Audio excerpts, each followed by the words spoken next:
Serial Colors TV Parineeti में ऐसा होने वाला है कि पृथ्वी का सारा भांडा फूटने वाला है सबके सामने, क्योंकि यहाँ पर पृथ्वी ऐसा कदम उठाने वाला है कि बाजवा हाउस अपने नाम करने के लिए कोशिश करने वाला है और पार्वती के साथ बहुत बुरा करने वाला है। इसलिए सारी सच्चाई का भांडा फूटने वाला है, क्योंकि यहाँ पर तो पार्वती को सब सच पता चल जाने वाला है कि पृथ्वी मेरे साथ बहुत गलत करने वाला है। क्योंकि यहाँ पर तो सबकी जानकारी ऐसी होती है कि अंबिका देवी का बेटा है पृथ्वी, लेकिन यहाँ पर तो अंबिका को पता भी नहीं कि ये मेरा बेटा है। जी हाँ दोस्तों, यहाँ पर तो पृथ्वी भी अंबिका देवी के साथ और पार्वती के साथ बहुत बुरा करते हैं।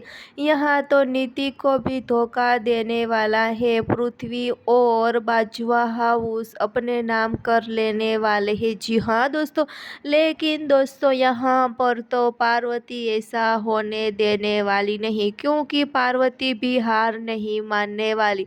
पार्वती क्यों हार मानेंगी? क्योंकि यहाँ पर तो पार्वती बदला लेने के लिए वापस लौटी है गुरविंदर और नीति के साथ, और सामने लड़ाई करने वाली है, आमना सामना होने वाला है। जी हाँ दोस्तों, यहाँ पर तो ऐसा भी होने वाला है कि पृथ्वी के सामने आमना सामना होने वाला है पार्वती के साथ, क्योंकि पृथ्वी बहुत गलत करने वाला है पार्वती के साथ। इसलिए जी हाँ दोस्तों,